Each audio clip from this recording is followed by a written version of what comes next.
Assalamualaikum warahmatullahi ta'ala wabarakatuh. Alhamdulillahirabbil alamin. Assalatu wassalamu ala asrafil anbiya'i wal mursalin Sayyidina Muhammad wa ala alihi wa sahbihi wa barik wassallim ajma'in, amma ba'd.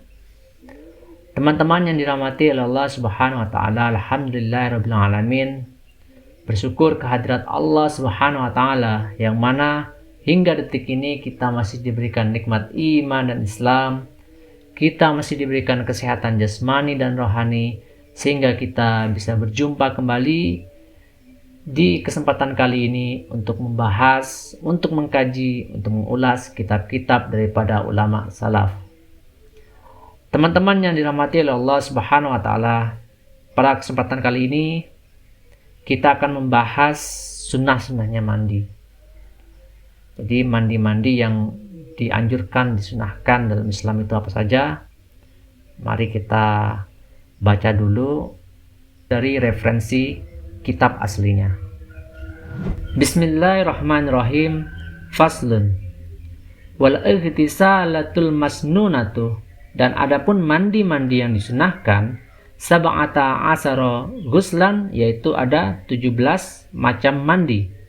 Ghuslul jumu'ati, yang pertama mandi Jumat, wal idaini, dan 2 hari raya, wal istisqai, dan mandi meminta hujan, wal khusufi, dan mandi gerhana bulan, wal khusuf, dan mandi gerhana matahari, wal ghuslu min ghuslil mayyiti, dan mandi daripada setelah memandikan mayit, wal kafiru idza aslama, dan mandinya orang yang kafir jika memeluk Islam, wal majnunu, dan mandinya orang gila, wal mughna, dan orang yang ayan atau step, alaihi idza afaqa,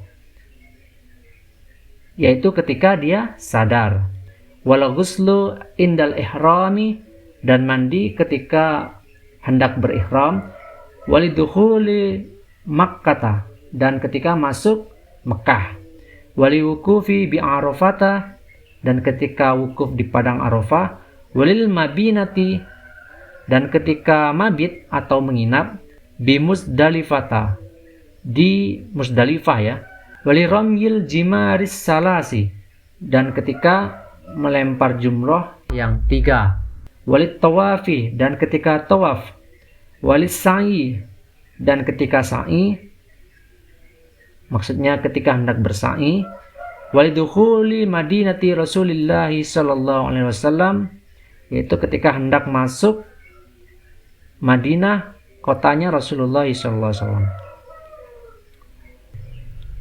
Teman-teman yang dirahmati oleh Allah Subhanahu wa taala, jadi yang namanya mandi yang dianjurkan dalam Islam atau disunahkan, ini ada 17 macam mandi, yaitu mandi ketika hendak menunaikan sholat Jumat, mandi ketika hendak menunaikan sholat Aidain, yaitu Idul Fitri dan Idul Adha, dan mandi ketika hendak meminta hujan, mandi ketika gerhana bulan ataupun gerhana matahari, mandi setelah memandikan mayit, mandinya orang yang kafir setelah memeluk Islam, mandinya orang gila dan orang yang ayan atau step ketika dia sadar, mandinya seseorang yang hendak berihram, mandinya seseorang ketika hendak memasuki Mekah, mandinya seseorang ketika hendak wukuf di padang Arafah, mandinya seseorang ketika hendak menginap di Musdalifah,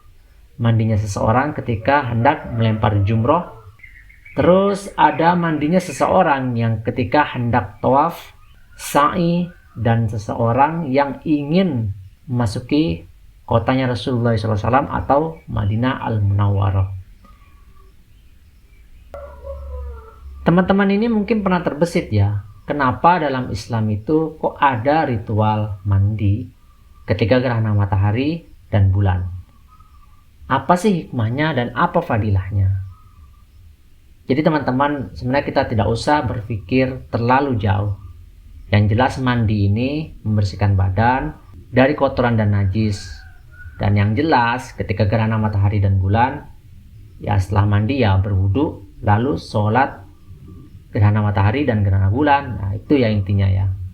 Jadi sama juga ketika Jumat, kita hendak menunaikan sholat Jumat. Jadi sunahnya kan mandi biar bersih, habis itu berwudu, pakai wangi-wangian, bersiwak dan lain sebagainya. Jadi intinya seperti itu ya teman-teman. Jadi tidak usah kita berpikir terlalu jauh, nih ada ritual mandi gerhana matahari, ada ritual mandi gerhana bulan. Jadi tidak usah mikir jauh-jauh.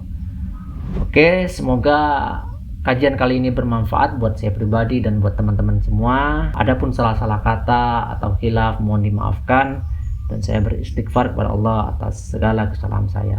Jadi sekian, wassalamualaikum warahmatullahi taala wabarakatuh. Wada'an and see you next time.